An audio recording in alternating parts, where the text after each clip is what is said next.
Hai semuanya, perkenalkan saya Nela, salam kenal semua. Di sini saya yang akan memandu kalian semua dalam materi kali ini yaitu formulasi bedak padat. Apa sih itu bedak padat? Apa saja formulasi dan kandungannya? Selamat menyaksikan ya. Kita skip aja ya guys, karena perkenalannya sudah di awal tadi. Kalau mau lebih kenal datang ke rumah aja ya ah. Kalau memang cocok bisa datang ke rumah. Di sini saya akan menjelaskan mengenai definisi, fungsi, jenis bedak padat dan juga formulasi yang dikandungnya. Apa sih bedak padat itu? Bedak padat atau compact powder adalah bedak yang berbentuk padat dan biasanya hadir dalam kemasan dengan cermin dan puff. Bedak ini memiliki fungsi utama untuk meratakan warna kulit, menutupi noda, menyamarkan pori-pori, serta mengontrol minyak berlebih. Bedak padat juga dapat membantu membuat riasan lebih tahan lama dan memberikan hasil akhir yang matte atau sesuai dengan jenis formulanya. Adapun fungsi dari bedak padat antara lain, meratakan warna kulit, menutupi noda atau bekas jerawat, menyamarkan pori-pori, mengontrol minyak berlebih, dan membuat riasan lebih tahan lama. Selanjutnya, jenis-jenis bedak padat itu ada dua teman-temanan yaitu two-way cake yang memiliki coverage tinggi dan bisa digunakan sebagai foundation sekaligus bedak, dan compact powder. Kelebihan compact powder ini lebih ringan dan biasanya digunakan untuk sentuhan akhir riasan. Formulasi bedak padat yang akan kita presentasikan bersumber dari nabati ya, seperti kunyit kuning, kunyit putih, dan biji bunga matahari. Bunga matahari sangat cantik, kembang di waktu pagi. Ini adalah contoh formulasi dari ekstrak kunyit yang kita pakai. Kita memakai formulasi yang kedua, yang terdiri dari pertama ekstrak kunyit sebanyak 1,6 gram, kedua kaolin sebanyak 16 gram, ketiga magnesium karbonat sebanyak 2 gram, keempat zinc stearat sebanyak 4 gram, kelima zinc oksida sebanyak 5 gram, keenam olive oil sebanyak 5,5 gram, ketujuh amilum sebanyak 2,5 gram, kedelapan metal paraben sebanyak 1 gram, ke-9 propil paraben sebanyak 1 gram, ke-10 parafin liquid sebanyak 14 gram, dan ke-11 talkum ad sampai 100%. Hasil dari penelitian ini mengembangkan bedak padat berbasis ekstrak kunyit Curcuma domestica Val.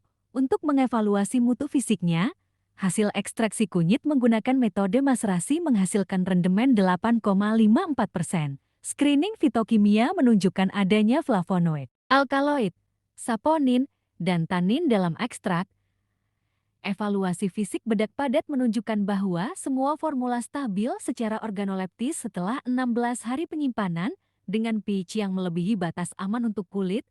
Meskipun lekat sediaan baik, beberapa formula mengalami kerapuhan.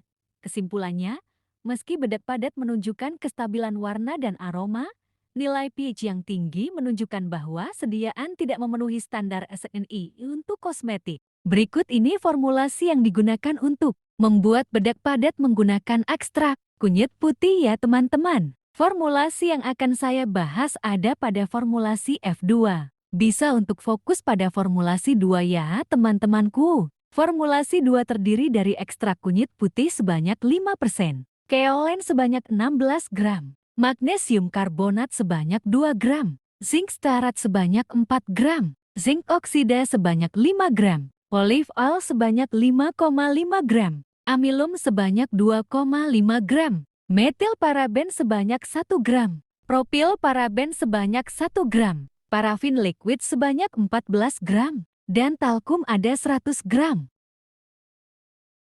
Hasil dari penelitian ini berhasil mengembangkan bedak padat dari ekstrak kunyit putih Curcuma mangga dengan konsentrasi 1%, 5%, dan 10%. Metode ekstraksi menggunakan maserasi dengan etanol. 70% menghasilkan rendemen, 30%. Screening fitokimia menunjukkan adanya flavonoid, alkaloid, saponin, dan tanin dalam ekstrak.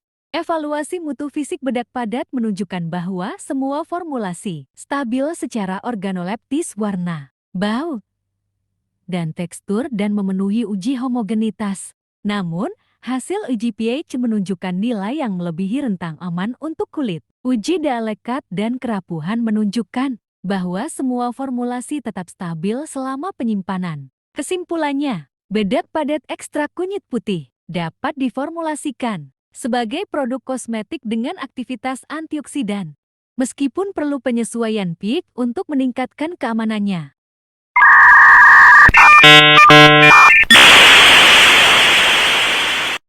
Moments later, a few inches later, 2 hours later, 1 eternity later. Dan ini adalah formulasi dari biji bunga matahari yang kita pakai. Kita memakai formula pertama Vel 2,5% yang terdiri dari ekstrak biji bunga matahari sebanyak 0,625 gram, kaolin sebanyak 1 gram, magnesium stearat sebanyak 0,5 gram, zinc stearat sebanyak 0,125 gram, zinc oksida sebanyak 0,3 gram, olive oil sebanyak 0,35 gram, amilum sebanyak 0,15 gram, metal paraben sebanyak 0,075 gram, propil paraben sebanyak 0,075 gram, parafin liquid sebanyak 0,875 gram, dan talkum diet 25 gram.